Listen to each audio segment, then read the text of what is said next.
요한일서 5장 11절 12절 말씀입니다. 요한일서 5장 11절 12절 말씀입니다. 제가 가진 신약 성경으로는 393면에 있습니다. 제가 봉독해 드리겠습니다. 또 증거는 이것이니 하나님이 우리에게 영생을 주신 것과 이 생명이 그의 아들 안에 있는 그것이니라. 아들이 있는 자에게는 생명이 있고 하나님의 아들이 없는 자에게는 생명이 없느니라. 아멘. 수 있기를 바랍니다. 오늘 말씀은 아들 안에 있는 생명이라는 제목을 잡았습니다. 그래서 아들과 생명에 대해서 중점적으로 말씀을 드리겠습니다.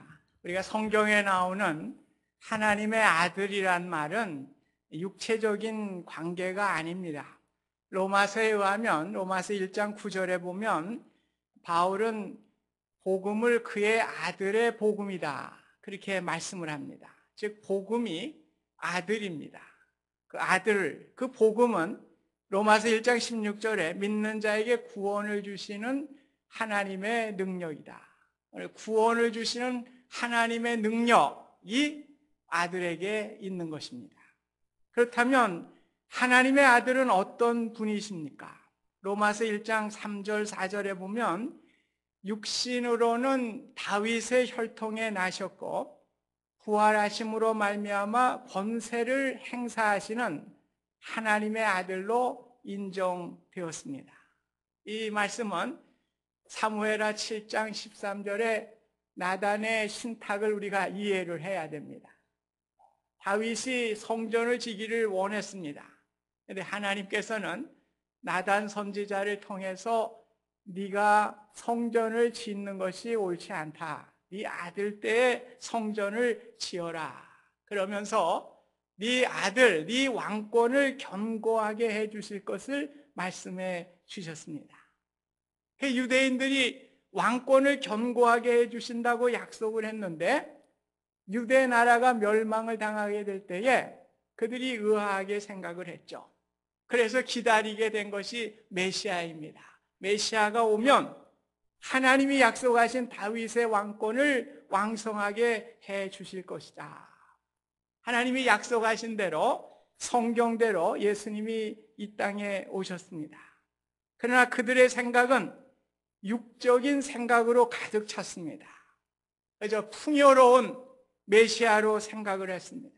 예수님이 오셔서 오병이어로 5,000명을 먹이시게 될 때에 이분이 바로 메시아로구나, 그래서 왕으로 세우려고 하였습니다.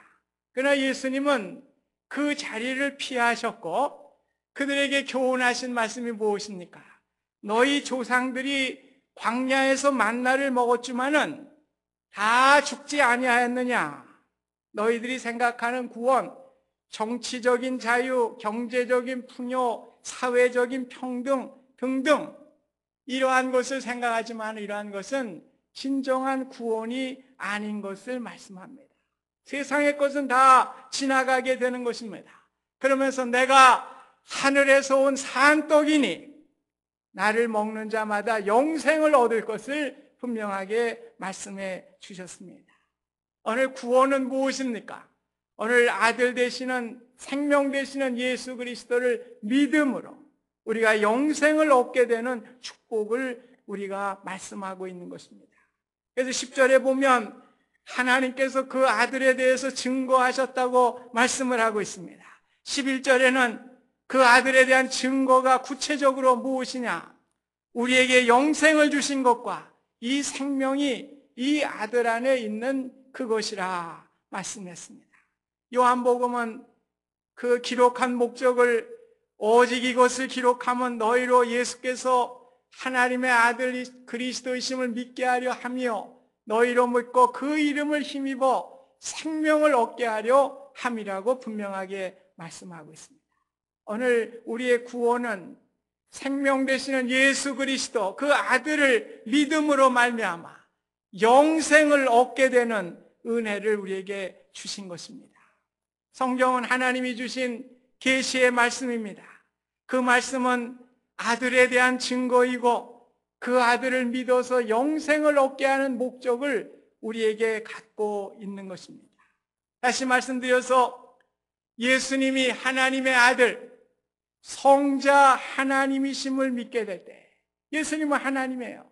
성부 하나님, 성자 하나님, 성령 하나님입니다. 삼위일체 하나님입니다. 그래서 성자 아들 예수님도 하나님이십니다.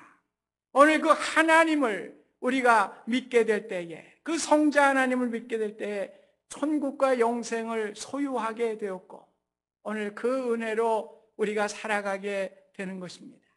그래서 우리는 다 이룬 사람들이에요. 오늘 천국의 영생을 소유했기 때문에, 사실 가장 중요한 것을 우리가 성취했기 때문에 세상의 것은 그렇게 중요하지 않습니다. 여러분들이 잘 살든지 못 살든지 그것이 그렇게 우리에게 중요한 문제가 아니죠. 그래서 5절에 보면 하나님의 아들이심을 믿는 자가 아니면 세상을 이기는 자가 누구냐 말씀하고 있습니다. 오늘 우리에게 영생을 주셨기 때문에 오늘 세상의 어떠한 환난과 고난과 어려움이 우리를 넘어지게 할 수가 없는 것입니다. 우리는 영생을 가졌기 때문에 세상을 이길 수 있는 힘을 우리 하나님으로부터 공급받게 된 것입니다. 이 아들에 대해서 증거를 7절, 8절에 말씀하고 있습니다. 첫째는 성령과 물과 피라. 이 셋이 합하여 하나이라 그랬습니다. 먼저 물부터 제가 말씀을 드리겠습니다. 물은 예수님의 세례를 말씀하고 있습니다. 세례 요한으로부터 물 세례를 받을 때에 하늘이 열리면서 하나님의 성령이 비둘기같이 임하면서 하늘로부터 소리가 났습니다. 이는 내 사랑하는 아들이요 내 기뻐하는 자니라. 오늘 물 세례를 받을 때 하나님이 증거하셨죠. 이는 내 사랑하는 아들이요 내 기뻐하는 자로다. 이렇게 하나님이 증거해 주신 것입니다. 또 제자들이 변화산에 올라가 있을 때에도 구름 속에서 하나님의 음성이 들리면서 이는 내 사랑하는 아들이요 내 기뻐하는 자니 너희는 그의 말을 들을지니라. 마태복음 17장 5절에 말씀해 주셨습니다. 오늘 하나님께서 물로써 예수 그리스도가 오늘 우리의 생명이 되시는, 우리 하나님이 기뻐하시는 그 존재인 것을 증거해 주신 것입니다. 이 시간 여러분이 마음속으로 예수 그리스도의 물, 그 사역의 시작을 통해서 아들 되심, 성자 하나님이 되신 것을 받아들일 수 있기를 바랍니다. 이것이 하나님의 증거입니다. 두 번째는 피의 증거입니다. 예수님이 십자가에 피를 흘리시고 돌아가셨습니다. 물의 세례가 공생의 시작이라고 한다면 피는 예수님의 마지막 공생의 종결점입니다. 왜 예수님이 피를 흘려야 했습니까? 히브리서 9장 22절에 피 흘림이 없은즉 사함이 없느니라. 오늘 우리의 죄를 사하기 위해서는 피 흘림이 꼭 필요하게 된 것이죠. 마치 애굽에서 유월절을 지키던 이스라엘 백성들이 그 어린 양을 잡아서 피를 문방과 민설주에 바르게 될 때에 거기에 구원의 역사를 이루게 된 것과 마찬가지로 오늘 이 피는 하나님께서 예수 그리스도가 그의 아들이심을 증거할 뿐만 아니라 오늘 우리에게 구원의 역사를 이루게 하는 하나님의 증거인 것을 우리에게 말씀해 주고 있습니다. 세 번째는 성령의 증거입니다.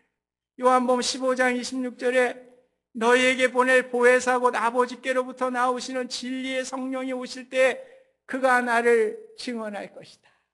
물과 피로 하나님께서 예수 그리스도가 그의 아들이심을 증거했다고 하면 성령님께서 또 하나님의 아들이심을 증언해 주실 것을 성경은 말씀하고 있습니다. 그래서 우리는 성령의 은사를 좋아합니다. 병고침을 하고 방언을 하고 예언을 하고 무척 크게 보이지만은 사실 그것은 하나의 표적에 불과한 것이죠.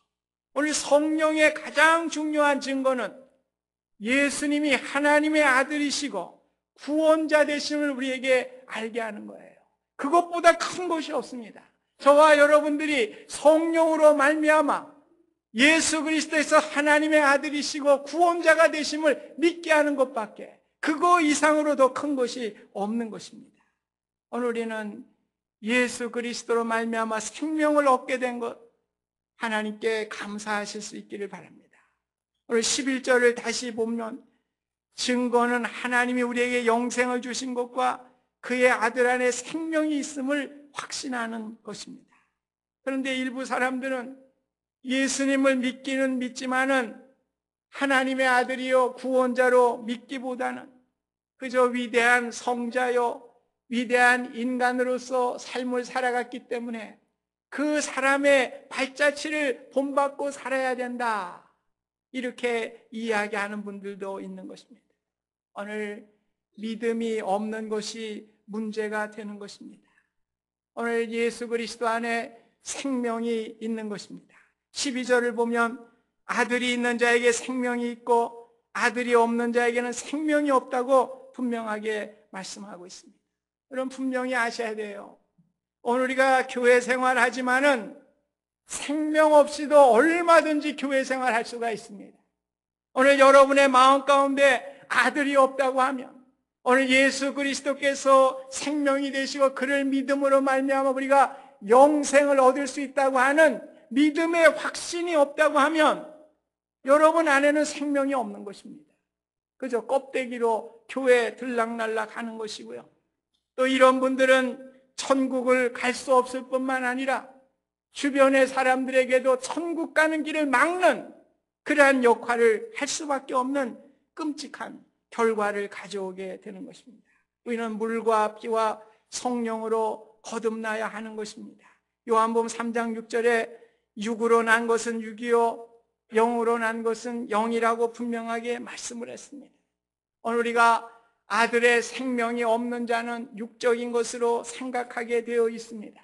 그러나 아들의 생명이 있는 자는 영적인 것으로 바라보게 되고 오늘 우리가 세상 가운데 물론 필요한 것들이 우리에게 필요하지만은 예수님도 사람이 떡으로만 사는 것이 아니라 떡이 필요하다고 말씀을 하셨습니다. 그러나 하나님의 입으로 나오는 모든 말씀으로 우리가 살아갈 것을 말씀해 주셨습니다. 오늘 생명이 있는 자는 영적인 사람입니다. 오늘 하나님의 말씀을 가지고 살아가는 사람이 영적인 사람인 것입니다. 우리가 욥기를 읽을 때에 늘 두 가지로 생각을 해요. 욥이 고난을 받았다, 인내함을 통해서 하나님의 축복을 받았다, 이렇게 우리가 해석하기가 쉽습니다. 그러나 저는 이 욥기를 볼 때 육적인 사람이 영적인 사람으로 변화된 것입니다. 욥기가 42장까지 있지 않습니까? 42장 마지막 장에 5절 6절에 보면 욥이 고백합니다. 귀로만 듣던 주님을 이제 눈으로 보게 되는 영적인 사람으로 다시 태어나게 된 것을 말씀하면서 이제 육체적으로 생각했던 일들을 내가 티끌과 재 위에서 회개하나이다, 이렇게 고백하고 있습니다. 여러분 오늘 저와 여러분들이 점검하셔야 됩니다. 생명은 생명력이 있는 거예요. 자라는 게 있는 것입니다. 여러분 어머니가 생명을 잉태하게 될 때에 그 생명력이 자라게 되어 있는 것이죠. 네, 그래서 그 자라는 아이가 발버둥 치고 배에서 노는 것까지 느끼게 되는 것이고 이제 자라가게 될 때 4개월, 5개월, 6개월 되면은 배가 나오게 되고 많은 사람들도 저 여인이 임신을 하였구나, 새 생명을 잉태하고 있구나, 이렇게 느끼게 되는 것입니다. 오늘 내 안에 생명이 없는 사람은 어떻습니까? 아무리 우리가 10년, 20년 믿었다고 해도 내 안에 생명력이 없고 내가 그것을 느끼지 못할 때 우리는 아들의 생명을 우리가 소유한 자라고 자신 있게 말하기가 어렵습니다. 오늘 생명을 가진 자는 오늘 생명력이 있어야 되는 것입니다. 오늘 내 안에 아들의 생명을 주셨는데 그 생명력이 자라가지 못한다고 하면 오늘 저와 여러분들이 회개하셔야 하는 것입니다. 오늘 단기 선교팀들의 간증과 현장의 동영상을 보았습니다. 물론 어려운 지역이니까 필요한 부분들을 도와주고 하는 이러한 것들은 하나의 부수적인 일이죠. 우리가 가장 중요한 일은 그들이 예수님을 믿고 그 안에 생명을 가져 구원함을 받고 영생을 얻는 일입니다. 우리 안에 빛 대신 아들의 생명이 없다면 우리가 행하는 모든 일들이 다 어두움이요 생명력이 없는 것입니다. 여러분, 내 안에 아들의 생명을 소유하지 못한 사람이 아무리 윤리적으로 아무리 선한 일을 한다고 할지라도 그것은 생명력이 없는 거예요. 어두움 가운데 행하는 것입니다. 아무 쓸모가 없는 것입니다. 바울은 위대한 율법학자였습니다. 그런데 생명 되시는 그 아들 예수 그리스도를 만나게 될 때에 어떻게 됐습니까? 그 율법에 대하여 죽었습니다. 그 율법을 배설물과 같이 여기는, 자기가 자랑할 수 있는 모든 것을 배설물과 같이 여기면서 하나님의 사랑 안에 살게 되는 진정한 은혜를 누리게 된 것입니다. 세상 끈이 다 끊어져도 그 은혜의 기쁨으로 살아가는 진정한 영생의 기쁨을 가지고 살아가는 삶으로 바뀌게 된 것입니다. 오늘 이것이 아들의 생명을 가진 자의 모습입니다. 카터 대통령이 유명한 말을 했어요. 망치의 신학.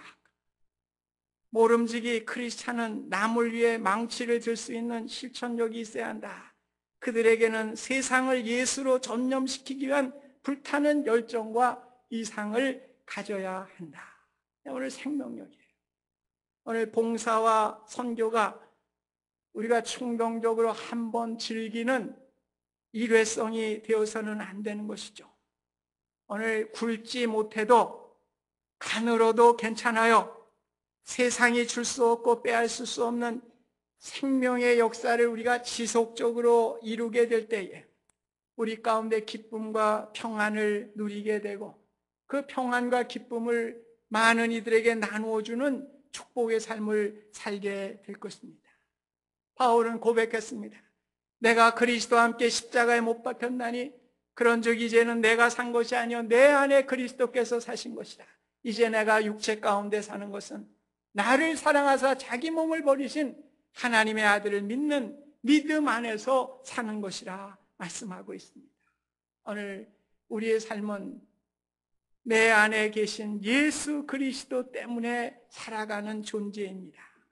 오늘 나를 위하여 자기 몸을 버리신 하나님의 아들을 믿는 믿음 안에서 살아가게 될 때에 이것이 진정한 기쁨이요 은혜가 되는 것입니다.